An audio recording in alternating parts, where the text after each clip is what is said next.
सुख समृद्ध विज्ञान चैनल के सभी शुद्धि दर्शकगणों का मैं सुशील कुमार शर्मा आपके इस चैनल सुख समृद्ध विज्ञान में हार्दिक स्वागत करता हूं। हरिओम। आज मैं आप लोगों से जो बात कहने जा रहा हूं उस बात को थोड़ा सा गौर से ध्यान से सुने। अभी कल मैंने एक वीडियो अपलोड किया था एक साधक द्वारा रस सिद्धि का प्रयोग।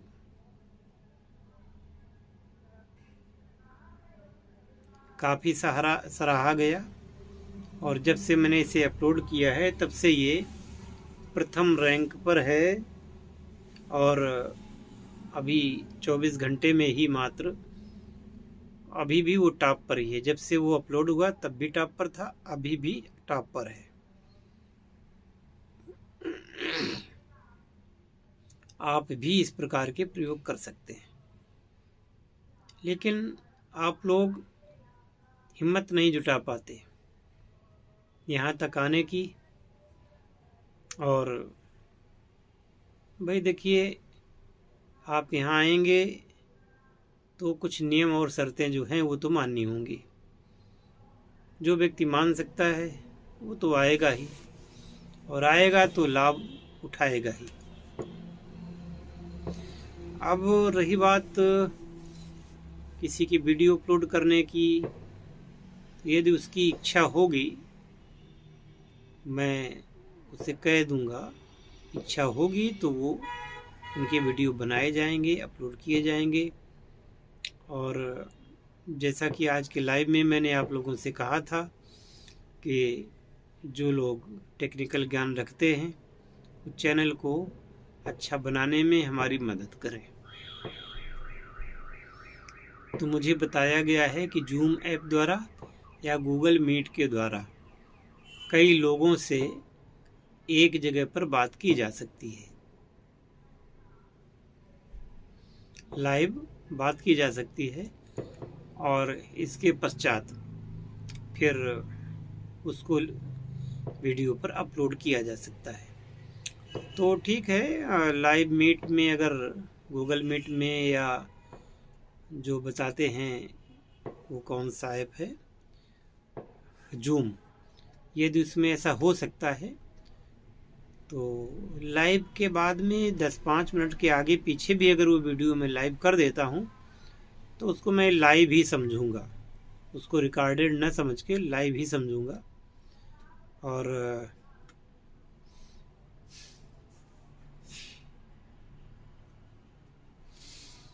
आप लोगों का सहयोग मिलता रहे, साथ में मैं आपका सहयोग करता रहूं, यही हार्दिक कामना है मेरी। तो कीमिया में जो कुछ भी सीखना है, देखिए वो सब गोपनीय होता है। जल्दी जल्दी मैं उस क्रियाओं को वीडियो पर नहीं लाता हूँ, दिखाता नहीं हूँ, लेकिन इसका मतलब ये नहीं है कि वो क्रियाएं की नहीं जाती हैं। क्रियाएं की जाती हैं, बस कैमरा वहाँ नहीं जाता है। कल कुछ मेरी मर्जी थी, कुछ मेरा मूड था, और तो मैंने इंटरव्यू कर डाला, हो गया काम। लेकिन बाद में उन्होंने कहा कि अब मैं लाइव नहीं आना चाहता, तो मैंने कहा ठीक है, मत लाइए लाइव। आप लोगों में से कोई आएगा लाइव करना चाहेगा तो उसका लाइव ज़रूर करेंगे, और मुझे पूरा विश्वास है कि शीघ्र ही आप लोग इस कार्य के लिए उद्यत होंगे और आएंगे। और हमारा काम है कि आपको निराश न करना। जिस उद्देश्य हेतु आप आएंगे वो उद्देश्य आपका मैं पूरा भरसक प्रयास करूंगा कि आप खाली हाथ यहाँ से न जाएं, और आप जाएंगे भी नहीं। तो सभी का आह्वान है, जो इस कार्य में हाथ बटाना चाहता है, श्रेय लेना चाहता है, वह अवश्य आए। और साधनाओं के क्षेत्र में जिन लोगों की गहरी रुचि है, कुछ लोग कहा करते हैं कि अप्सरा साधना की वीडियो अपलोड करिए, और यक्षिणी की तो मैंने कर ही रखी है, योगिनी के बारे में भी बताया है, और मैंने किन्नरी साधना के बारे में भी बताया है, और भी एक्सप्लेनेशन के साथ नई साधनाओं के बारे में जानकारी आपको दी जाएगी। और कुछ आप लोगों के भी कमेंट्स के आधार पर आप लोगों का भी सुझाव हो कि किस प्रकार की साधना का शिविर किया जाए, वो आप लोग मुझे बताएंगे, और यदि संभव हो सका तो ऐसा कार्य किया भी जाएगा। तो अपनी अपनी डिमांड आप रख सकते हैं। मेरा उद्देश्य है कि चैनल को यथार्थपरक बनाना और आप लोगों के हित के लिए बनाना। बस इतना ध्यान रखना कि मुझसे डिमांड सात्विक साधनाओं के बारे में ही करना,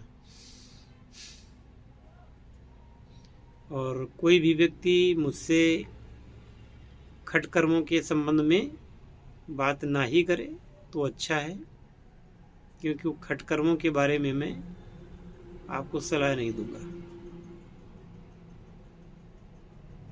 मेरा उद्देश्य सिर्फ इतना भर है कि आपको कष्टों से उबारने हेतु मार्गदर्शन करूं, आपको आपकी समस्या से निपटने में आपकी सहायता करूं। बाकी किसी को नुकसान पहुंचाना, वो भी तंत्र के मार्ग से, एक घिनौना कार्य है जो लोग करते अवश्य हैं, परंतु वो चीज़ कम से कम यहाँ तो नहीं हो सकती। इस चैनल का नाम सुख समृद्धि विज्ञान है, और हमने आज तक कभी कोई ऐसी साधना की ही नहीं जो कि इतनी घटिया हो। घटिया साधनाओं को मैं दूर से ही प्रणाम करता हूँ और दूर ही रहना चाहता हूँ। फिर एक और बात वो ये कि आप या तो जीवन में क्रूर बन सकते हैं या तो दयावान बन सकते हैं। अब ऐसा नहीं हो सकता कि आप क्रूर बन जाएं और दयावान भी बन जाएं, ऐसा कैसे संभव है? या तो आप बुद्धिमान बन सकते हैं या तो मूर्ख बन सकते हैं। अब ऐसा नहीं हो सकता कि आप बुद्धिमान भी बने और मूर्ख भी बन जाएं। इसी प्रकार से आप बलवान बन सकते हैं तो आप कमज़ोर नहीं रहेंगे, यदि आप कमज़ोर हैं तो बलवान नहीं रहेंगे। आप समझ रहे हैं ना कि मैं क्या कहना चाहता हूँ? दो विपरीत परिस्थितियां हैं, एक साथ नहीं। तो अगर हम या तो तामसिक बन सकते हैं या तो सात्विक बन सकते हैं। अगर तामसिक साधनाओं को करेंगे तो वैसा ही फल हमें भी प्राप्त होगा, तो उनकी आवश्यकता ही क्या है? जो जीवन बचा है अभी तक, जब तक मैंने गलत काम नहीं किए तो आगे के जीवन में भी नहीं करना चाहता हूँ, और जैसे इतनी उम्र गुजर गई है ऐसे बाकी वाली भी गुजर ही जाएगी, है ना? तो मुझे ये सब काम करने की आवश्यकता क्या है? कोई ज़रूरत नहीं है। मेरी इतनी आवश्यकताएं भी नहीं जिनके लिए मुझे ऐसे कर्म करने पड़े, और उन कर्मों को करने के बाद में फिर आपकी आत्मा पर अधिकार उन्हीं शक्तियों का हो जाता है। तो मैंने तो अपने जीवन में कभी ऐसा सोचा भी नहीं कि कोई मुझ पर अधिकार करेगा। मुझ पर अधिकार केवल मेरे प्रभु का होगा, मेरे भगवान का होगा, जो मेरे इष्ट हैं और जिनके बस में सारा ब्रह्मांड है। फिर मुझे उसके अलावा और किसी की ना तो आवश्यकता है और ना ही उनसे कोई श्रेष्ठ है।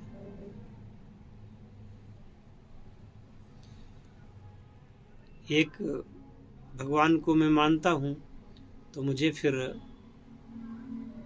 दुनिया के किसी धर्म के किसी, क्या कहते हैं, कुछ भी उसका नाम हो, उसको मानने की कोई आवश्यकता नहीं रह जाती। मैं विशुद्ध रूप से भारतीय हूँ और मृत्यु तक भारतीय ही रहूँगा, और मृत्यु तक मैं सनातन धर्मी ही रहूँगा और मृत्यु तक मैं जैसा हूँ वैसा ही रहने की प्रतिज्ञा करता हूँ। मेरा जीवन आप सब लोगों के लाभार्थ, आप लोगों को उन्नत बनाने हेतु मैंने समर्पित किया है। मैं चाहता तो मैं कुछ भी बन सकता था, पर मैंने जीवन में यही बचपन से ही मैंने कभी नौकरी करने के बारे में सोचा ही नहीं कि मैं क्या करूँगा, ये बनूँगा कि वो बनूँगा, कभी नहीं सोचा।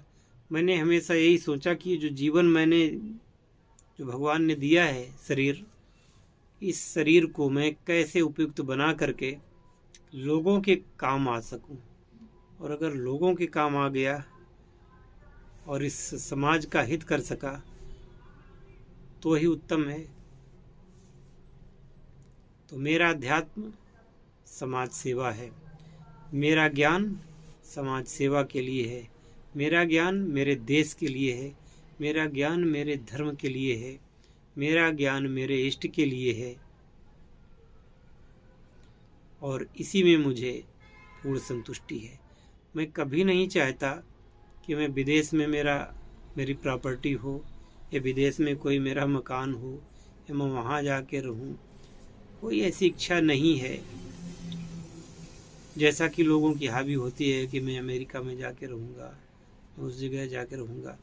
भगवान ने हमें सबसे अच्छी जगह भेज दिया है।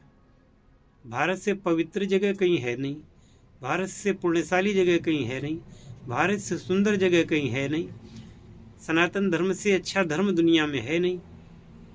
और फिर मैं ऐसी मूर्खता क्यों करूं कि मुझे बाहर अच्छा लगे। इसका मतलब ये नहीं है कि मैं विदेशियों का दुश्मन हूं, ऐसा कुछ भी नहीं है। कहते हैं सुंदर होंगे देश बहुत से, बहुत बड़ी है ये धरती, पर अपनी माँ अपनी ही है, अमित प्यार जो है करती। पूज्य संत प्रवर स्वामी विवेकानंद जी महाराज जब अमेरिका से भारत भूमि पर लौटे और जैसे ही वो हवाई अड्डे से निकल करके आए तो धरती पर साष्टांग लेट गए।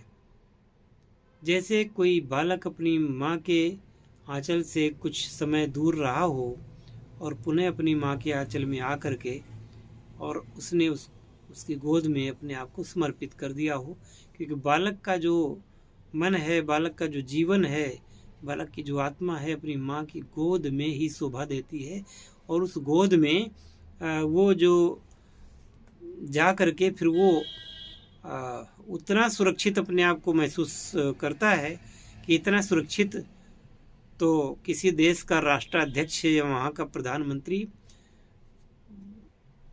स्पेशल सुरक्षा के बावजूद इतना सुरक्षित अपने आप को महसूस नहीं करता होगा। हमारा प्रधानमंत्री भी जो आज एसपीजी के सुरक्षा घेरे में रहते हैं, राष्ट्रपति सेना के एक टुकड़ी उनके राष्ट्रपति भवन की रक्षा करती है ना। बहुत सारे नेताओं को Z+ की सुरक्षा होती है। उन सुरक्षाओं से भी अधिक सुरक्षा बालक अपनी माँ की गोद में महसूस करता है। ठीक है ना। तो स्वामी विवेकानंद जी जैसे ही भारत भूमि पे आए, धरती पर लौटने लगे। इस चीज को वही लोग समझ पाएंगे जिनके अंदर हृदय है। इस चीज को वही लोग समझ पाएंगे जिनके अंदर वो दिल धड़कता है। ये चीज वही समझ पाएंगे जिनके अंदर भारत माँ के प्रति प्रेम है, जो भारत माँ की वात्सल्यता से परिचित हैं।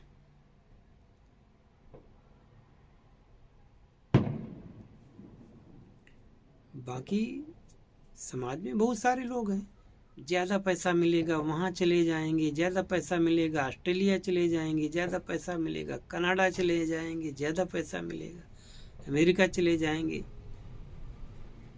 मैं पूछना चाहता हूँ, ज़्यादा पैसा मिलेगा तो तुम जहन्नम भी चले जाओगे।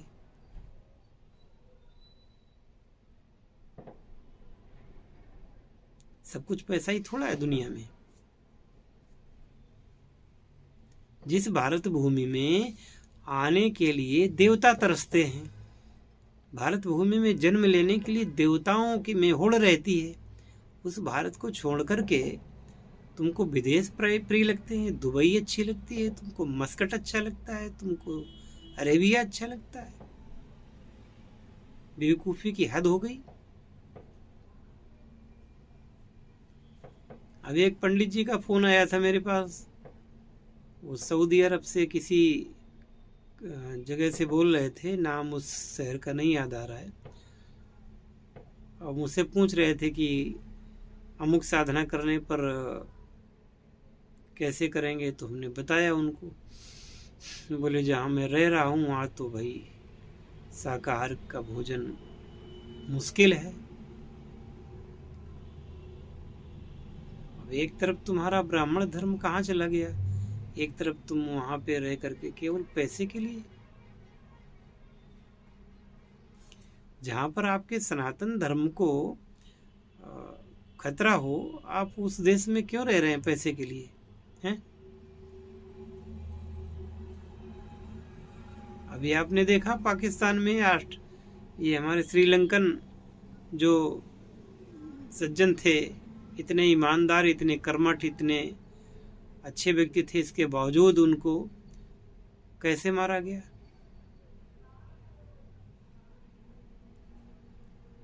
दोष उनका क्या था? सिर्फ हिंदू थे वो, इसलिए मार दिए गए, वो भी जिंदा जलाए गए।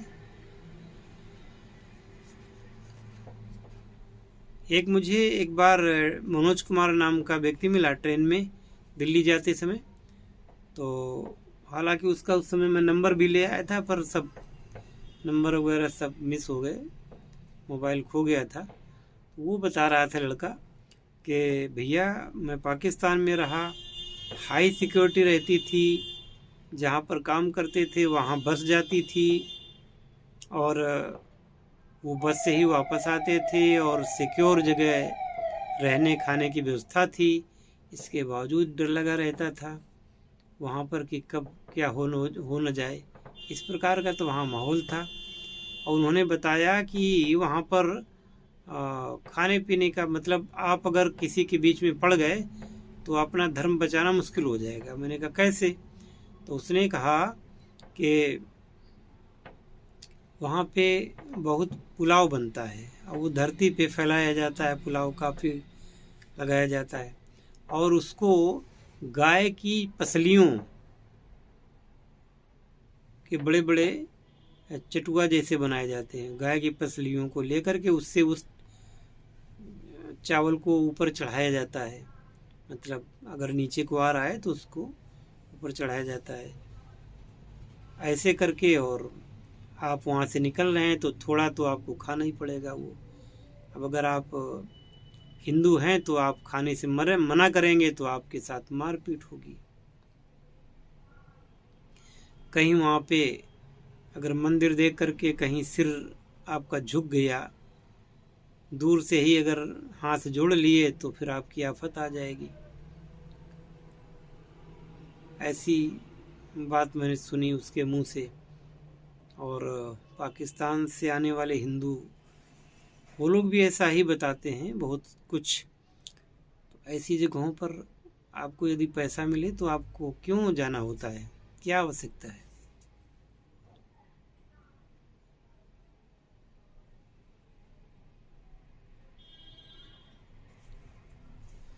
खैर, प्रवचन बहुत हो चुका, कुछ ठोस कार्य करने हैं, ठोस कार्य करने की आवश्यकता है। इसलिए मुझे आप सबकी आवश्यकता है, आप हमारे चैनल के साथ जुड़ें और खुद का जीवन भी रोशन करें और समाज का भी जीवन रोशन करने में हमारी मदद करें। अच्छा होगा कि इस तरीके से हम सभी मिल करके आगे कार्य को करेंगे। तो इस वीडियो को यहीं पे विराम देता हूँ। जय शिव शंकर, जय भोलेनाथ, हर हर महादेव।